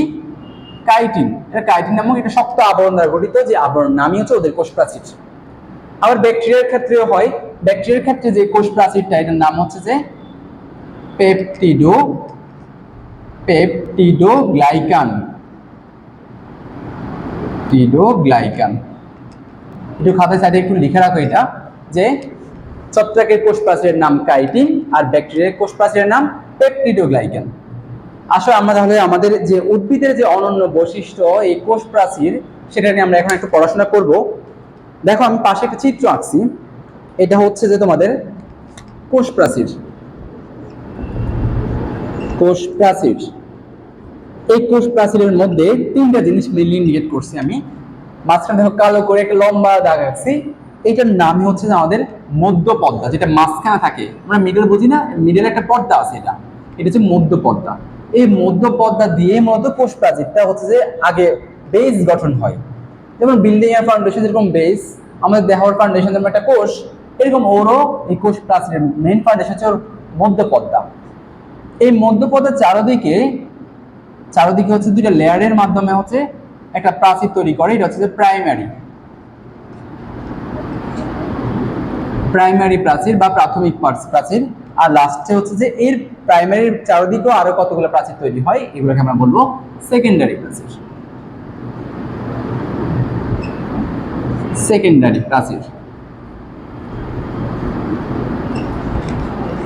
চীনের প্রাচীর তোমরা শুনছো না? চীনের প্রাচীর মানে অনেক চীনকে সুরক্ষা দেওয়ার জন্য বিশাল একটা দালান করে রাখছে। এই প্রাচীরগুলোর কাজই, কোষ প্রাচীর বলো যে কোনো প্রাচীরের কাজই হচ্ছে যে মেইনলি প্রোটেকশন দেওয়া, সুরক্ষা দেওয়া। এই সুরক্ষা দেওয়ার জন্য হচ্ছে যে কোষ উদ্ভিদ যেহেতু অনেক শক্ত করে দাঁড়াই থাকবে, দাঁড়াই থাকার জন্য ওর হচ্ছে যে বাইরে অনেক বড় প্রোটেকশন দরকার হয়, যার কারণে এটা 3 লেয়ারে গঠিত হয়। এটা প্রথম হচ্ছে মধ্যপর্দার চারদিকে আরো স্ট্রং করার জন্য থাকে প্রাইমারি প্রাচীর, এরপর এটাকে আরো স্ট্রং করার জন্য থাকে সেকেন্ডারি প্রাচীর। এখন আসি এগুলো আসলে কি দিয়ে তৈরি হয়, এই যে মধ্যপর্দা বা প্রাইমারি প্রাচীর এগুলো তৈরি হয় কে দিয়ে? আসো, এই মধ্যপর্দা এইটা আসলে দুটো জিনিস দিয়ে তৈরি হয়। এটা হচ্ছে দুটো জিনিস দিয়ে তৈরি হয়। একটা হচ্ছে প্র্যাগমোপ্লাস্ট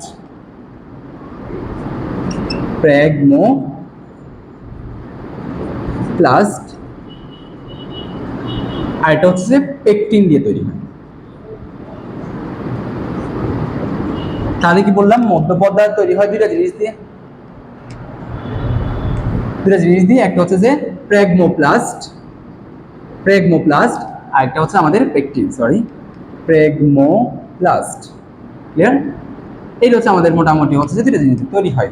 এই প্রেগমোপ্লাস্টটা আসে হচ্ছে আমাদের সাইটোপ্লাজম থেকে, সাইটোপ্লাজম থেকে প্রেগমোপ্লাস্ট আসে আর হচ্ছে পেকটিন, এই দুইটা যখন একসাথে যুক্ত হয় তখন আমাদের এই মাঝখানে মিডিয়াল কালার লেয়ারটা তৈরি হয়, এটার নাম হচ্ছে মধ্যপর্দা। এর বাহিরে দেখো যে আর একটা প্রাচীর হচ্ছে প্রাইমারি প্রাচীর।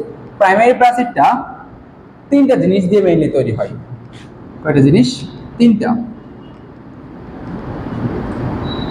সেলুলোজ, অন্য কালার দিয়ে লিখি তাহলে একটু ভালো বুঝতে পারবা।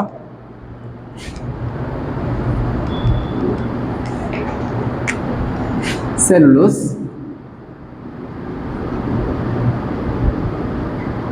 হেমিসেলুলোজ,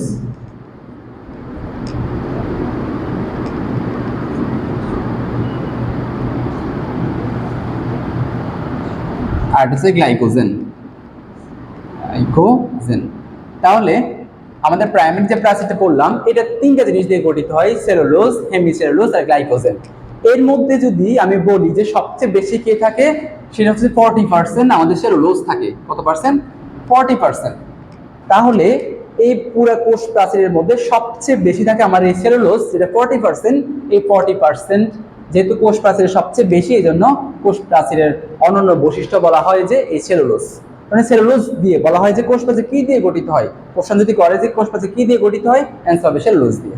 কেন? কারণ সেলুলোজ হচ্ছে সবচেয়ে বেশি থাকে এখানের মধ্যে। আমরা একটু পর সূক্ষ্ম গঠনের মধ্যে এটা নিয়ে আরো ডিটেলসে পড়বো। এই সেলুলোজ থেকে চেইন তৈরি হয়, চেইন থেকে মাইসেলি, মানে ডিটেলসে পড়বো একটু পর। তাহলে আমরা এখন জানলাম যে এই কোষ প্রাচীর মধ্যপর্দা, চারদিকে থাকে প্রাইমারি প্রাচীর, এখানের মধ্যে থাকে তিনটা, সেলুলোজ, হেমিসেলুলোজ আর গ্লাইকোজেন, যেখানে থাকে হচ্ছে সবচেয়ে বেশি সেলুলোজ। এর বাহিরের প্রাচীরটা যেটা, সেটা হচ্ছে আমাদের এই যে সেকেন্ডারি প্রাচীর, এই সেকেন্ডারি প্রাচীর হচ্ছে যে দিয়ে হচ্ছে আমাদের মোটামুটি ওভারঅল কোষ প্রাচীর গঠন হয়। ওকে, এখন আমরা যে জিনিসটা জানবো সেটা হচ্ছে যে সূক্ষ্ম গঠন, যেটা একটু আগে বললাম যে সেলুলোজ দিয়ে আসলে কিভাবে কোষ প্রাচীর গঠন হয়। যখন কোষ প্রাচীরের সূক্ষ্ম গঠন পড়বো আমরা, তখন দেখবো যে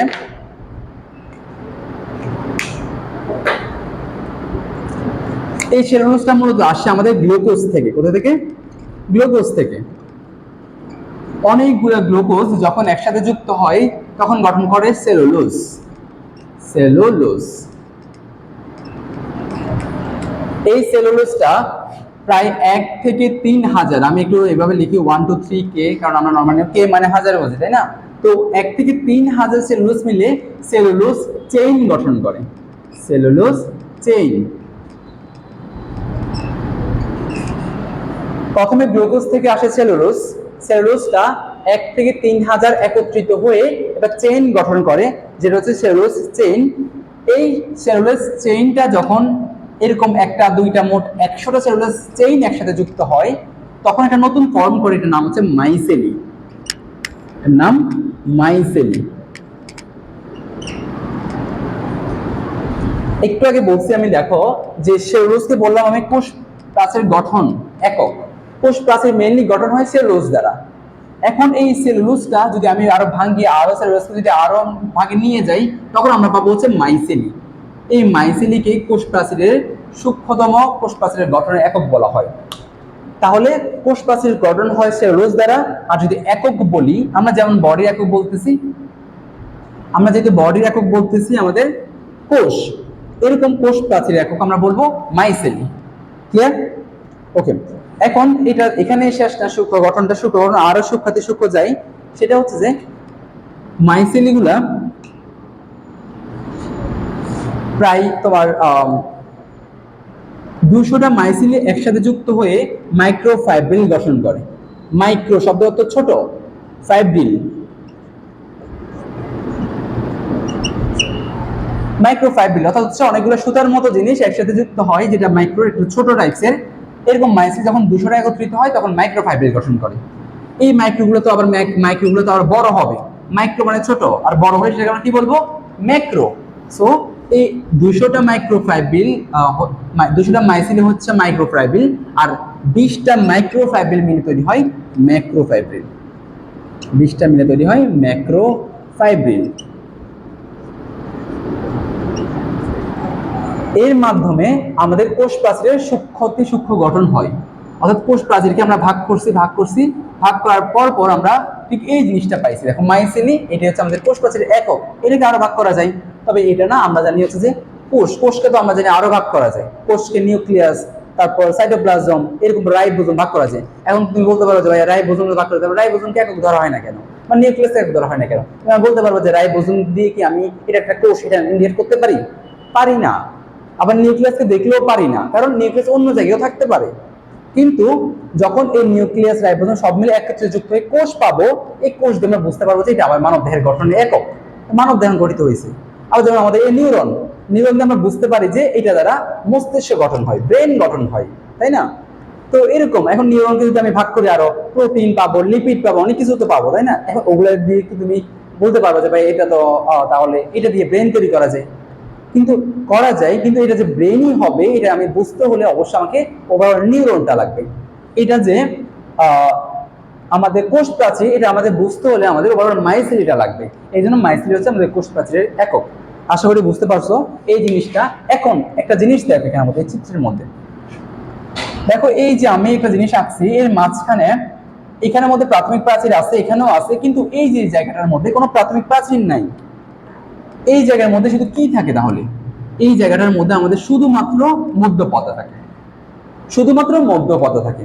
এখানে দেখো এই প্রাথমিক প্রাচীরটা আর এই প্রাথমিক প্রাচীরটা একে অপরের মুখোমুখি আছে, একজন আরেকজনের দিকে তাকানো আছে, তাই না? এই জন্য এটাকে বলা হয় পিট পেয়ার। কি বলা হয়? কি বলছে একটু বলো? পিট পেয়ার। ঠিক আছে, পেয়ার মানে হচ্ছে যে একজন আরেকজনের মুখোমুখি অবস্থান করতেছে, এটাকে বলা হয় পিট পেয়ার। এখন সেটাকে পিট পেয়ার কেন বলতেছে? এই পিট পেয়ার গুলা এই জোড়ার মাধ্যমে একটা কোষ প্রাচীর অন্য আরেকটা কোষ প্রাচীরের সাথে সম্পর্ক স্থাপন করতে পারে, একজন আরেকজনের সাথে সম্পর্ক স্থাপন করতে পারে। ধরো একজন কোষ তো আরেকজন কোষের সাথে হেল্প করা হয়, তাই না? এই যে আমাদের একটা আঙ্গুল, এই আঙ্গুলটা তো আর একটা কোষ দিয়ে গঠিত না, অনেকগুলা কোষ মিলিয়ে একটা টিস্যু গঠন করে আমাদের এই কাজটা করে থাকে, তাই না?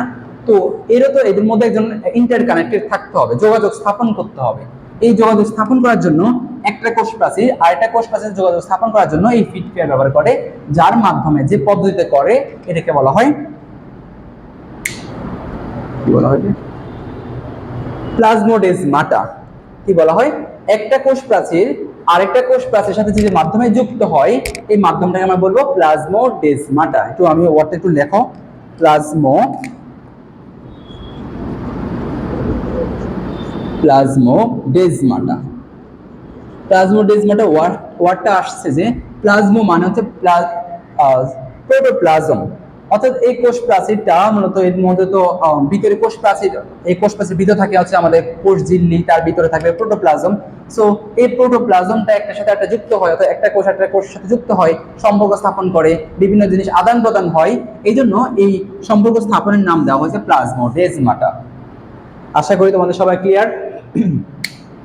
এই যে আমরা আজকে এতগুলো টপিকস করলাম, সেই কোষ থেকে শুরু করে এই পর্যন্ত কোষ প্রাচীর পর্যন্ত, এর মধ্য থেকে হচ্ছে যে টপিকস গুলো আমরা এতটা সূক্ষ্মভাবে পড়ছি, কারণ হচ্ছে যে এখানে তোমার বোর্ডে কোশ্চেন আসবে, তোমরা সামনে যে অর্ধবার্ষিক, বার্ষিক, প্রি টেস্ট, টেস্ট, তারপর হচ্ছে তোমাদের বোর্ডের পর হচ্ছে তোমাদের অ্যাডমিশন, ভর্তি পরীক্ষা, মেডিকেল বলো কিংবা হচ্ছে যে কোনো ভার্সিটি ভর্তি পরীক্ষা বলো, সব জায়গা থেকে এখান থেকে কোশ্চেন আসে।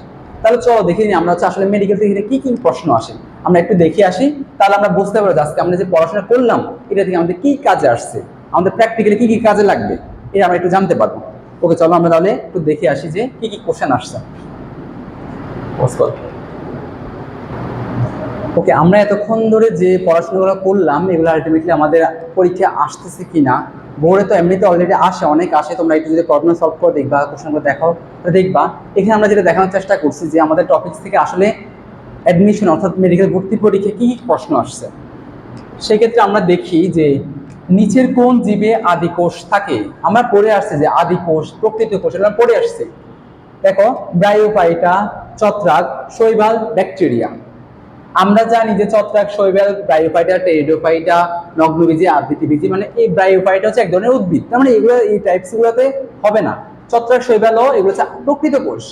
কিন্তু ব্যাকটেরিয়া, আমরা যখন চক করছিলাম, চকের মধ্যে কিন্তু আমরা বলে আসছি যে আদি কোষ থাকে হচ্ছে যে ব্যাকটেরিয়ার মধ্যে, তাহলে অ্যান্সার হবে ব্যাকটেরিয়া। মেডিকেলের মধ্যে 19-20 আসছে, এটা পারলে তোমার হচ্ছে 1 নম্বর। নিচের কোনটি উদ্ভিদ কোষে অনুপস্থিত? এটা আসছে ডেন্টাল ভর্তি পরীক্ষায়। তোমরা জানো যে ডেন্টালের জন্য আরেকটা পরীক্ষা হয়, উদ্ভিদ কোষে কোনটা অনুপস্থিত, নট উপস্থিত, তাহলে কি কি আছে দেখো, cellulose, chitin, phospholipid, chlorophyll. Chlorophyll আমরা জানি এটা একটা প্লাস্টিক, সো এটা তো থাকবে, এটা ছাড়া তো খাদ্যই তৈরি করতে পারবে না। তারপর ফসফোলিপিড, এটা হচ্ছে কোষ ঝিল্লির গঠনের একক, মানে কোষ ঝিল্লি এটা দিয়ে মেনলি তৈরি হয় ফসফোলিপিড বাইলেয়ার দ্বারা, এটা আমরা পড়বো নেক্সট ক্লাসে। তার মানে এটা ওর থাকবে। সেলুলোজ একটু আগে আমরা পড়ছি, কোষ প্রাচীরের প্রধান উপাদানই হচ্ছে সেলুলোজ। তার মানে কাইটিন, কাইটিনটা কোথায় থাকে, একটু আগে বলছিলাম যে কোষ প্রাচীরের মধ্যে ছত্রাকও কোষ প্রাচীর থাকে, ব্যাকটেরিয়ার মধ্যেও থাকে। ছত্রাকে যে কোষ প্রাচীর সেটার নামই হচ্ছে কাইটিন, সো আমাদের অ্যান্সার হবে কাইটিন, যেটা ছত্রাকে থাকে, নট উদ্ভিদ কোষে। ক্লিয়ার? ওকে, নেক্সট কোশ্চেনটা হচ্ছে যে উদ্ভিদ কোষ প্রাচীরের প্রধান উপাদান কি? মাত্র আমরা পড়ে আসছি, তোমরা পারো, খুব সহজ। দেখো, hemicellulose, glycoprotein, pectin, cellulose. So আমরা একটু আগে বললাম যে প্রধান উপাদান বললে সেটা হচ্ছে সেলুলোজ। কেন প্রধান উপাদান? কারণ সেলুলোজ হচ্ছে 40%, বাকিগুলো কত পার্সেন্ট তাহলে? হেমিসেলুলোজে 20%, গ্লাইকোপ্রোটিন মাত্র 10%, আর পেকটিন হচ্ছে 30%। হিসাব মিলে দেখো, 10% আর 40%, 50%, 30, 20, 50, মানে 100%। এই হচ্ছে, তাহলে সবচেয়ে বেশি কি? সবচেয়ে বেশি সেলুলোজ। সেলুলোজ ওর প্রধান উপাদান। ক্লিয়ার? নেক্সট যে কোশ্চেনটা সেটা হচ্ছে কোষ প্রাচীরের ক্ষুদ্রতম গাঠনিক একক কোনটা? আমরা যখন সূক্ষ্ম গঠন পড়ছিলাম তখন ওখানের মধ্যে আমরা বলছি যে ওর সূক্ষ্ম গঠনের ক্ষুদ্রতম গাঠনিক একক হচ্ছে মাইসেলি। তাহলে দেখো, মাইক্রোফাইব্রিল, সেলুলোজ, মাইসেলি, ম্যাক্রোফাইব্রিল। কারণ আমরা জানি হচ্ছে মাইসেলি হচ্ছে যে ওর গাঠনিক উপাদান, 200টা মাইসেলি মিলে হচ্ছে মাইক্রোফাইব্রিল গঠন করে, মাইক্রো, আর মাইক্রো 20টা মিলে হচ্ছে ম্যাক্রোফাইব্রিল গঠন করে। তাহলে ওর গাঠনিক একক কি হবে? মাইসেলি। এগুলো আসলে মেডিকেল ভর্তি পরীক্ষায়, এরকম অন্যান্য ভর্তি পরীক্ষায় যে জায়গায় জীববিজ্ঞান থাকে ওই জায়গার মধ্যে এই টপিক থেকে মাস্ট কোশ্চেন আসবেই। এই জন্য আজকে যা যা পড়াইছি একদম বেসিক থেকে আমরা শুরু করছিলাম এতটুকু পর্যন্ত। আজকে যেগুলো পড়াইছি এই পড়াগুলো ক্লাসে পড়াটা ক্লাস করার সময় তোমরা একটু নোট করে ফেলবা। নোট করে অবশ্যই হচ্ছে তোমাদের নোট আমাদের গ্রুপে শেয়ার করতে পারো, চাইলে আমাদের নিরনের গ্রুপে। আর হচ্ছে এই পড়াটা তোমরা আজকে একটু দেখে নিবা, দেখবা যে অনেক বেশি ইজি হয়ে যাবে। যে কোনো ভর্তি পরীক্ষায় বলো, বোর্ড পরীক্ষায় বলো, এখান থেকে তোমরা প্রশ্ন পাবা এবং তোমরা খুব ভালো করে এটা অ্যান্সার করতে পারবে ইনশাআল্লাহ। ঠিক আছে, তোমরা সবাই ভালো থাকো, আল্লাহ হাফেজ।